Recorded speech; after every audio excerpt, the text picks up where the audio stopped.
it happens here and it might be happening to someone you know. That's not good. Like, maybe you can see some signs, but you don't really know what's going on. So if you have any feeling that something's going on, don't go up to them and say, "Hi, are you being abused?" But try to ask questions and speak to them. If they're your friends, it could even be happening to yourself and you're not even realizing it. So listen to your friends when they're asking you these key questions. Most Hispanic victims experience abuse at the hands of a boyfriend, 66.2%. Who lives with them, 58.6%.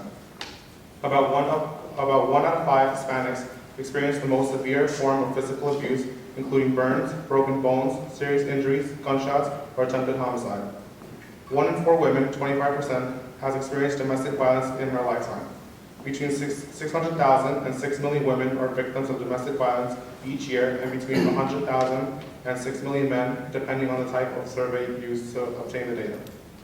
Witnessing violence as a child is associated with adult reports of depression, trauma-related symptoms, and low self-esteem among women and trauma-related symptoms among men.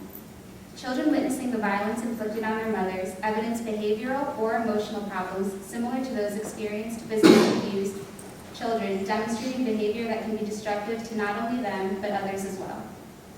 Children from homes characterized by domestic violence are 5 to 7 times more likely to experience significant psychological problems relative to children in the general population.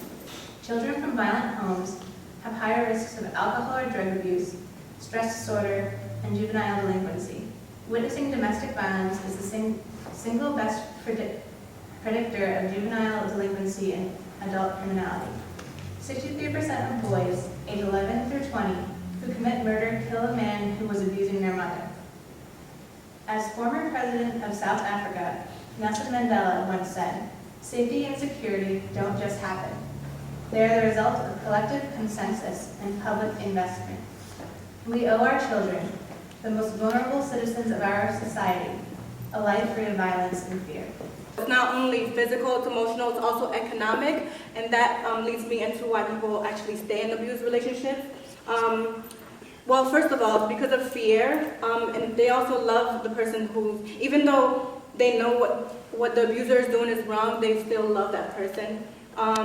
They have children with them. Sometimes they stay in a relationship because of the children. A lot of people, even if it's not a domestic violence situation, if they're unhappy in a relationship, they do stay for the children. Limited support or no support in their family systems and then their community. And the abuser, many times, as a way to manipulate the person being abused, always promises to change. Among college students who are sexually assaulted, 35% of attempted rapes occurred on dates, 22% of threatened rapes occurred on dates, and 12% of rapes occurred on dates. Pack a survival kit, including money, identification, passport, and keys, and anything else that you might need if you need to get away. Start an individual savings account. So if you live with the person, you can start saving up to try to maybe get away from that. Avoid arguments with the abuser in private places and where there are potential weapons, especially kitchens, bathrooms, and small spaces where you can be cornered. Have access to a phone in case of an emergency.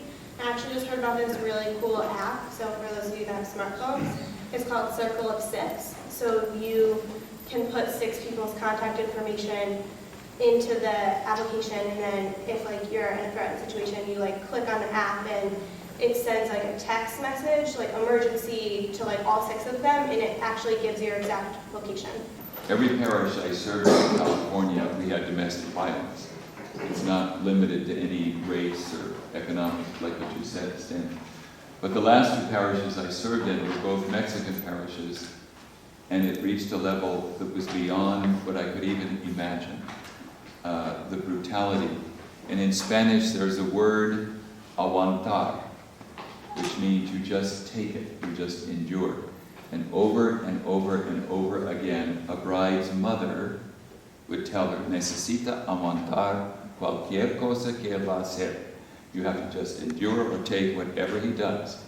And you be the priest saying, But the strongest bind in those situations, because a lot of them came from the woman's family. They would make her go back because it would be a shame in the culture if they break up. So that the forces are so strong against a woman having the strength to pull out. It's unbelievable.